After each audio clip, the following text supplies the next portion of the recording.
Contrary to popular belief, the Klingons have one of the most efficient and flexible war machines in the entire Alpha Quadrant. Where the stereotypes perhaps have some validity is that this very efficient, very capable war machine is often hampered by poor political leadership. And it is that political leadership that left the Klingons going into the Dominion War with a mishmash fleet of both old and new. But when they have somebody competent in charge, suddenly the efficiency of the Klingon war machine becomes very apparent, with the speed at which new designs can be developed, and not always just ever larger vanity projects like the Negvar, but little additions that make a big difference. I'm of course talking about the QeHpu.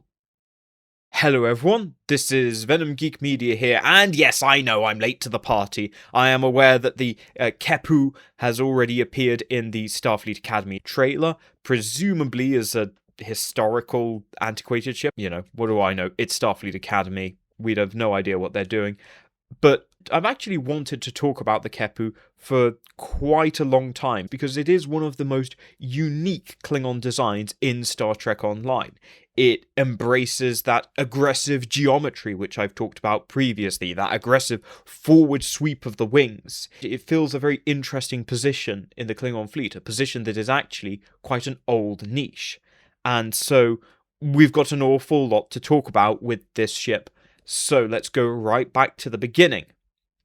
So the Klingons, from their earliest spacefaring periods, have been very good at killing ships.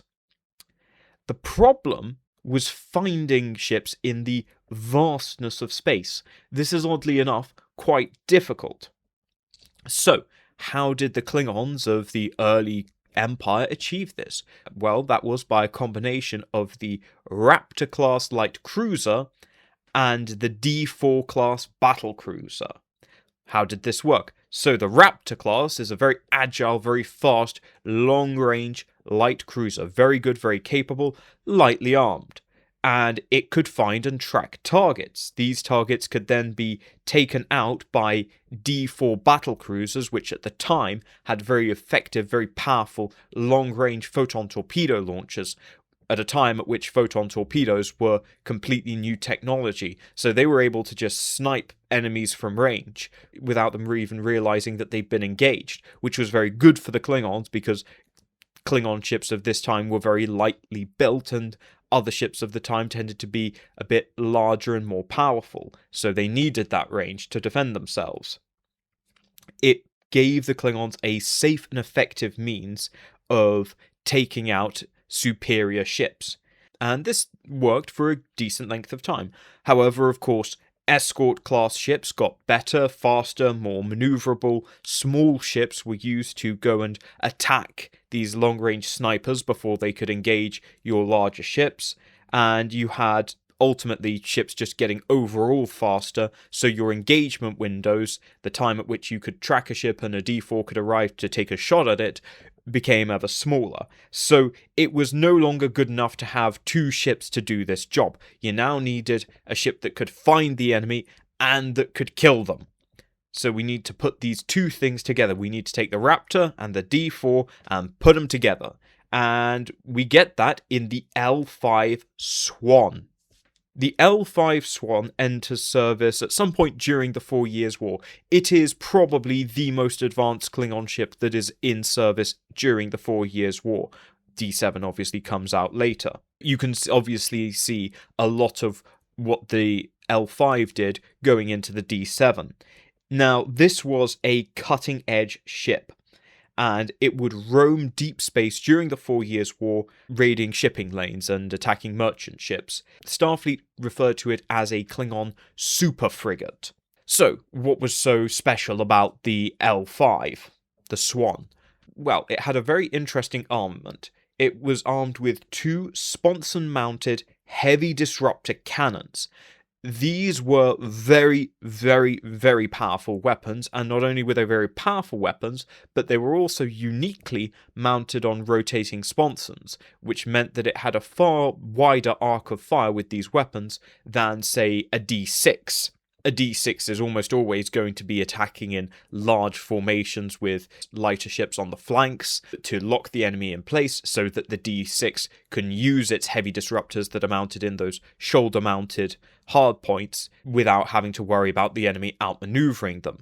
But the L5, it itself is having to stay pretty mobile as well, because it is still only a frigate, so it's not necessarily the most well-protected thing, and so they need to have these sponson-mounted disruptors, because that gives it an awful lot more flexibility in the engagement. It also has 2 torpedo tubes, pretty standard at this point, and gives it that long-range fire capabilities, and uniquely, most interesting, not only is it protected by shields, but it also is protected by a pretty substantial array of laser turrets, which are very good at shooting down incoming ordnance. They can also be used to disable unprotected areas of a ship, so if a ship's shields go down and you don't want to, completely wallop it with a disruptor cannon or a torpedo, then you can use the lasers to disable key elements of a ship, which again, for a merchant raider, is actually very useful.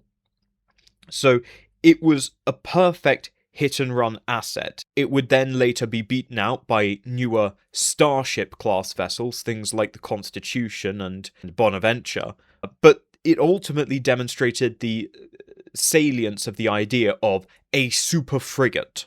And so it would continue to see service in the post-war period and go on to be replaced by the L6 Defender class.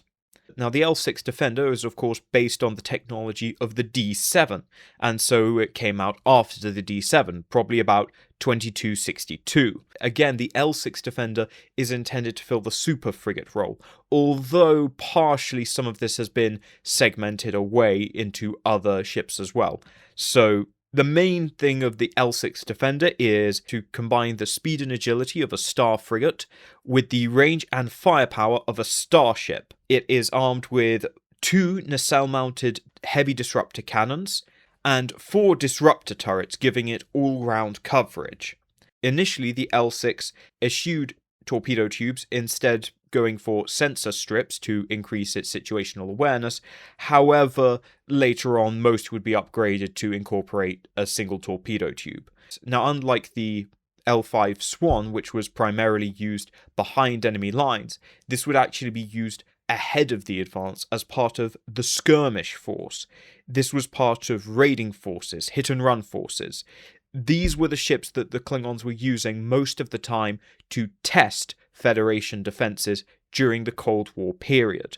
And in the event of full-blown conflict, it would be the job of the L6 to basically lure out the enemy's capital assets and designate priority targets for the following echelons. Overall, these ships don't necessarily have the same range that the L5 Swan did, but they instead replaced that with vastly superior warp speed. Instead, long-range exploitation is left to the D9. So the L6 Defender was a very successful ship of the 2260s and 70s, but as we go into the 2280s, we'll find it being slowly pushed out by D18s and derivatives of the F5 frigate. This is not necessarily because those ships are much better, it's simply because they were far cheaper to produce and upgrade. This was the era at which the Klingons pivoted from building a fleet that's similar-ish size to Starfleet, with ships of basically equal capability. They were really emphasizing the technological aspects of ship design.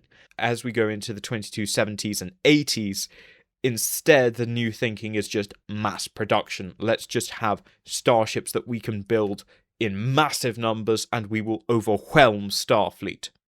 And of course, those ships in turn would then lose out over time to birds of prey. In the post-Praxis world, the smaller Klingon fleet favoured covert recon over reconnaissance by force, simply because they no longer had the numbers to really support reconnaissance by force.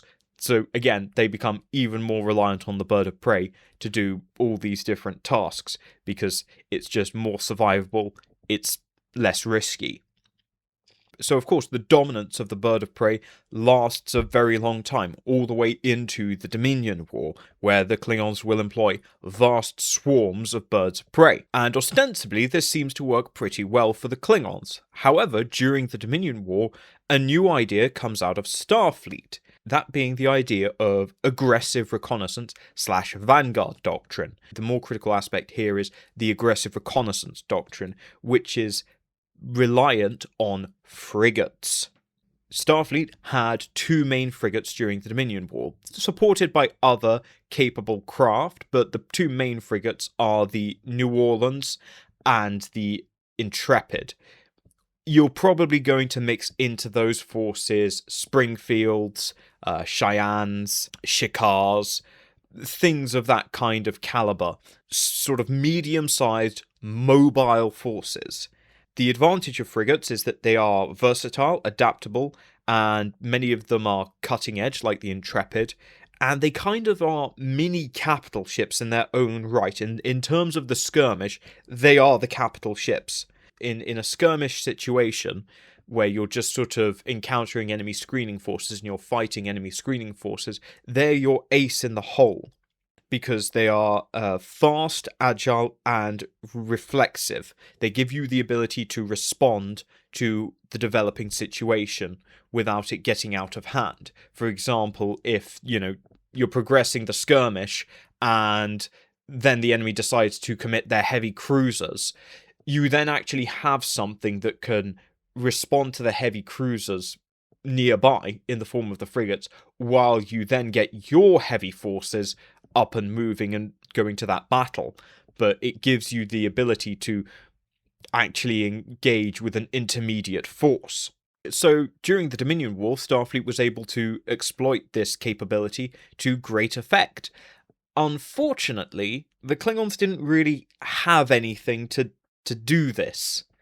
Your candidates are pretty limited. You've got the Camarag, which is more of a second-line cruiser that by this point is suitable for, frankly, bitch work. It's there to do second-line duty. It's fine, and in a pinch I'd rather have a Camarag than not, but it's certainly not intended to fill that frigate niche. You've got the Boreth, which is very fast. Yes, it's a very fast ship. It's also very unbalanced as a design. It's more of a light cruiser. It's sacrificing a lot of protection and firepower to achieve that speed. The whole point of the frigates is that they're mini capital ships, they're balanced. They're fast, but they're also well protected and well armed. And then finally, the Cavort. This isn't really a frigate. This is a hunter-killer and is firmly a defensive design, and it's also not very versatile. It's only good at shooting at ships that are bigger than it. And when you're fighting the Dominion and the Cardassians, there's plenty of ships that aren't bigger than it. So none of these are really suitable candidates to fill the frigate role for the Klingon fleet. So, in the post-war era, with the ascension of Martok to High Chancellor, we'll see a fleet modernization program. One of the results of this is the Vor-Kang, but another requirement is also issued. This is to create a frigate that is between 250 and 350 meters in length. It will carry a powerful sensor suite. It will have high warp capabilities. It will be very fast at warp speed, faster than most Klingon ships. It will also have sublight agility. It will be quick and agile, again, more maneuverable than a ship of its size would commonly be. And it will also be optimized for skirmishing and raiding.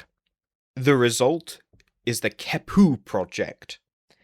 Now, of course, this began development in the post-war era, but it was quite slow. It really speeds up during the Typhon Pact crisis. The Klingons are observing the Typhon Pact and what they're doing, and also how Starfleet is responding, and this only further confirms the importance of a frigate design. So eventually the QeHpu will be launched in 2384. So, at long last, that brings us to the QeHpu itself, the L7.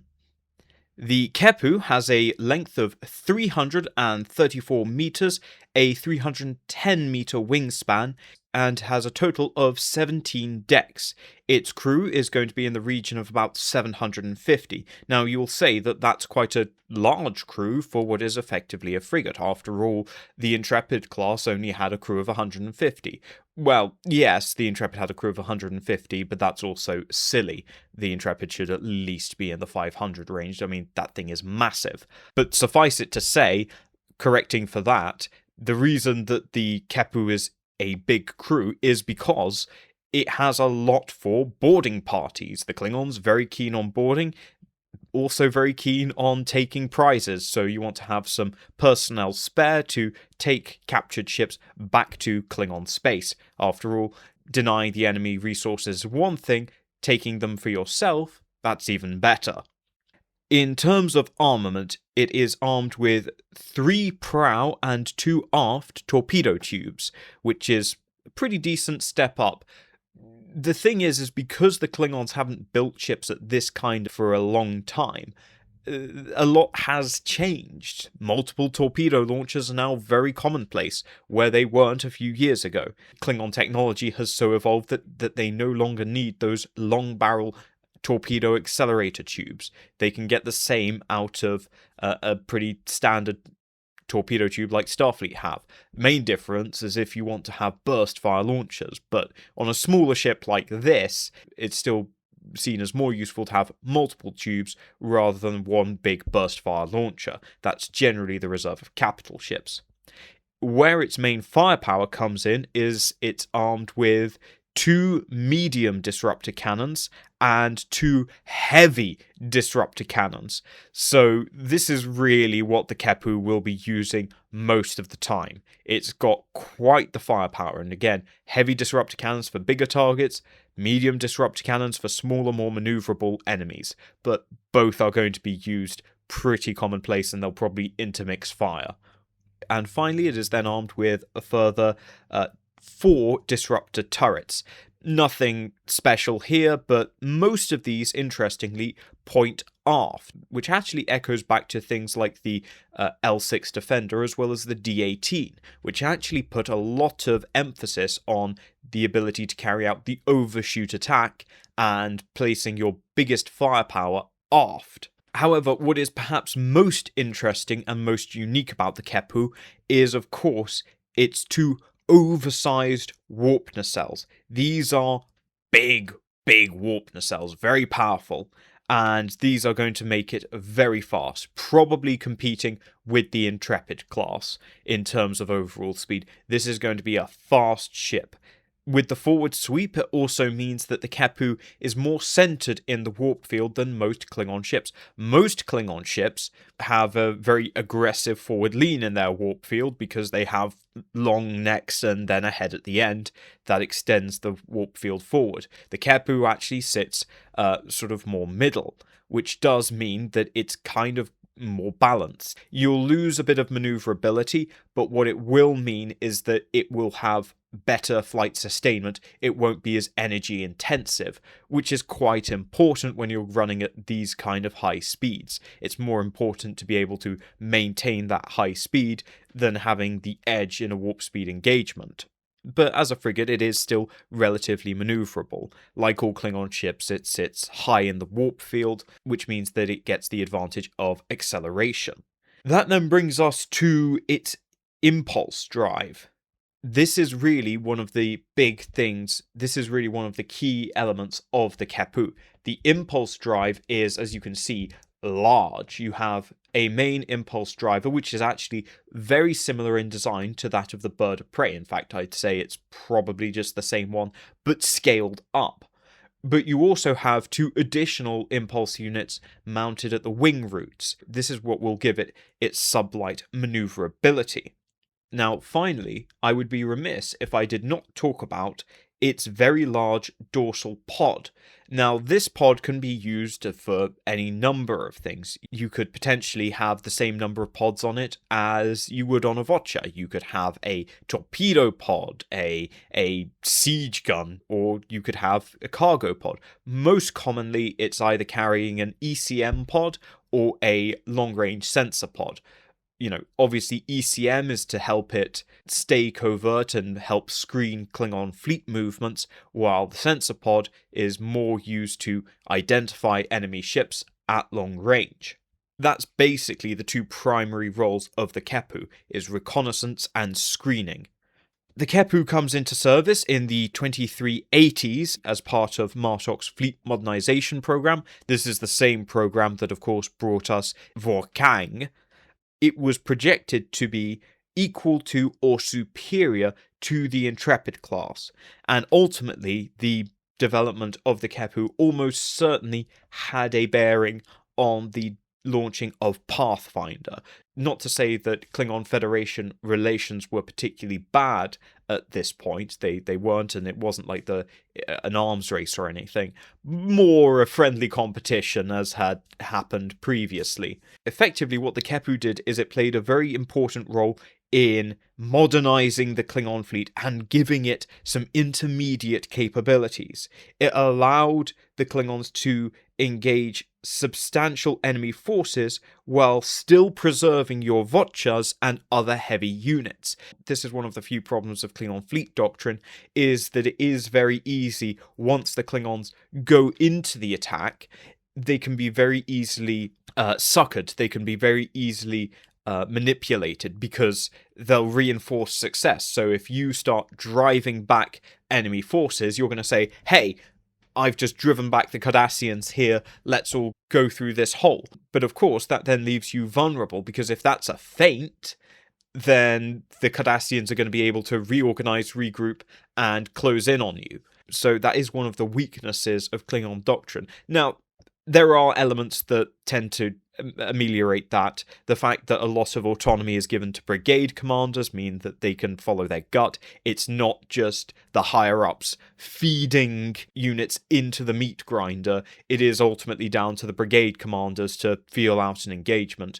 And of course, the Klingons have their sheer speed and firepower that makes engagements quite quick anyway, and they have the cloaking device for if things get a bit too hairy. So it's not a massive issue, but, you always want to improve, and of course, post-Dominion War, people are looking at counters to these things that the Klingons have been doing. They're looking at how best to counter cloaking devices. Of course, anti-proton scans are probably very commonplace now in the post-Dominion War world, so cloaking isn't always going to work, and this is where you need to have better intelligence than your enemy, and that's where the Qe'Pu really comes in. It allows the Klingons to add a bit of good old-fashioned guile into the mix, combining aggression and deception to put the enemy onto the wrong foot, to distract them, to outmaneuver them, to achieve an advantage over them. So, of course, the Qe'Pu is able to do that by serving as a sensor platform that gives you better situational awareness, and as well as a screening platform with its ECM. Again, helps blur the lines for your enemy and hopefully creates a better picture for you. At the same time, though, you could do that with any old ship. You could slap an ECM module on a bird of prey if you wanted to do that. So what's the point of the Qe'Pu? Well, because the Qe'Pu is a threat to almost anything out there. Because it sits at that frigate intermediate position, it can threaten light cruisers very effectively. Frigates actually tend to have an advantage against light cruisers because light cruisers will often sacrifice protection and firepower for greater speed. Frigates are balanced. Still be able to tangle pretty effectively with larger cruisers, and in numbers can probably still threaten battleships. It's going to be dangerous, and you're probably not going to stick there for too long, but if all you need to do is wrap up enemy battleships for a few minutes while your capital assets get mobilized, that's all they need to do, and they are very capable of doing that. So ultimately what the Qe'Pu is doing is it's helping you interdict enemy movement, it slows the enemy, and thus imbues you with the superior velocity of action. You are moving faster than them, you are acting faster, you are making decisions faster than them, because they're several steps back in the whole process. So it's about, creating, I suppose, kinetic tactical advantages to facilitate what I suppose we could call strategic superiority, the ability to actually make decisions faster and more decisively than your enemy. That's really all the Klingons need. They need the information, but if they have that, they can act and make those decisions very quickly, outpace the opponent entirely. It is these capabilities that proved absolutely critical in what doesn't really have a name. People might call it the Klingon-Gorn War, but I'm going to call it the Klingon-Gornixation of 2400. Now, we don't necessarily know a huge amount about this particular event yet. We're still getting a lot of information, sources are blurry, but it was very clear that the Qe'Pu facilitated the initial surprise attack. That's what gave the Klingons the initial advantage. Again, that superiority in information and the ability to make decisions allows your force strategic velocity. Once the Klingons broke through with their surprise attack, the role of the Qe'Pu was far from over, because then they were part of picket patrols that isolated the Gorn homeworld during the siege. So they were further out, patrolling the outer reaches, protecting their large capital assets, their heavy assets, from various fragmentary Gorn fleets, and continually disrupting the Gorn efforts to lift the siege. They were very important in that. And of course, they were able to do that while, of course, permitting Vochas, Vor-Kangs, and the Negvars to stay at the Gorn homeworld and do the job of besieging it, which is very important because that's not something you would have been able to do in the Dominion War. It would have been one or the other. So that was a very critical capability that the Qe'Pu had, and that is really what made it so important and what will continue to make it a critical combatant into the 25th century. Now, I've talked a lot about the Qe'Pu, and I have talked it up quite substantially, but let's bear in mind a few weaknesses. Because it is a frigate and because of its armament skewing heavier, it does need a little bit of support against attack ships. Now, it's not a terrible disadvantage. It's still fast, it's still maneuverable. It's just its weapons, some of them are a bit cumbersome, but you're almost always going to pair Qe'Pus with birds of prey because it forms part of that skirmish element. So that's not so much of a problem, but it is reliant on bird of prey support, particularly when engaging squadrons of attack ships. It can't tangle for a long period of time against the biggest capital ships. Again, even a squadron of these against a Sovereign or Argonaut class, it's still not going to really have the firepower to do that. And critically, an aggravating factor in the problem of capital ship engagements is that it has very short-range armaments. Most of its weapons, those heavy disruptor cannons, they're pretty short-range, and they're torpedo tubes, they're not much longer range than anyone else's. So again, not really anything that can really reach out and touch the enemy at further ranges. So your only real mid-range weapon is going to be those disruptor turrets, which are more of a secondary armament. So fighting longer range capable combatants, it might have a problem. That is why you have a cloaking device, though. Yet I say that, but there is another problem. The Qe'Pu kind of compromised on the whole cloaking business. Post-war, Klingons again attempted to improve cloaking technology, while the Romulans are developing better and better cloaks, stronger and stronger cloaks that are almost impenetrable. The Klingons are kind of going in two directions. You do have ships that have better and better cloaking, like the Vor-Kang, but you also have ships that are looking to facilitate faster cloaking, getting that window of vulnerability between cloaking and decloaking to be smaller and smaller, because of course that facilitates hit and run tactics, and that's what the Qe'Pu has. So it's kind of an older cloak, and so it's not going to stand up very well to most of the modern counter-cloaking tactics, but it's more of a tactical utility than it is a key part of its capabilities. Again, you've got ECM, you've got long-range sensors. That's really what the Qe'Pu is relying on to wrong-foot the enemy, rather than being very stealthy. I mean, look at that thing. It doesn't exactly scream stealth now, does it? So, just to wrap things up, as with many things, the Qe'Pu is a symbol of modernization. It symbolizes a restoration by Martok of a modern, smart Klingon fleet, rather than a mishmash, hodgepodge, patchwork force that we saw in the Dominion War. It's creating a unified, modern, smart Klingon fleet, much like they did in the 23rd century. Ultimately, the only question is, can the Klingon Empire truly reclaim its 23rd century glory? Thank you all for watching. Leave your thoughts in the comments below.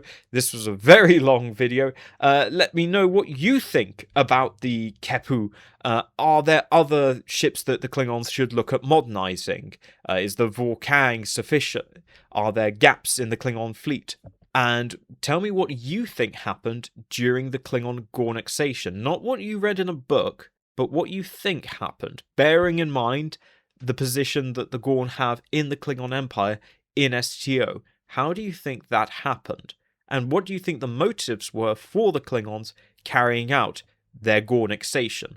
Let me know in the comments below, and I will see you all in the next video. Thank you to my members for supporting the channel. My glorious Navarks, Tully DT, Midwest Safety, and Lady Altair. My ever-dutiful commanders, Birdmonster, Jeff Hallam, Mark Philippe, Sean Farrell, David Reeves, Rella, Gabe Logan, Adam Bowman, Nicholas Walsh, JC Tech Wizard, Al Courage Mur, Gloom Cookie, Tin Alt, John Radek, and NC98.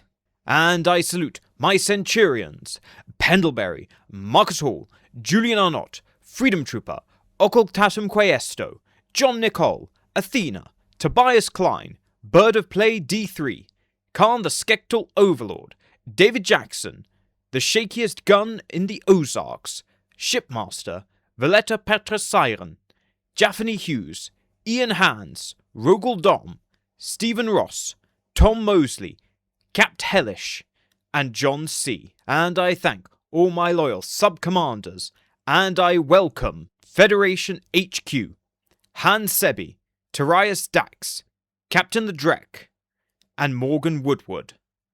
Thank you all so much for supporting the channel, and I will see you all in the next video.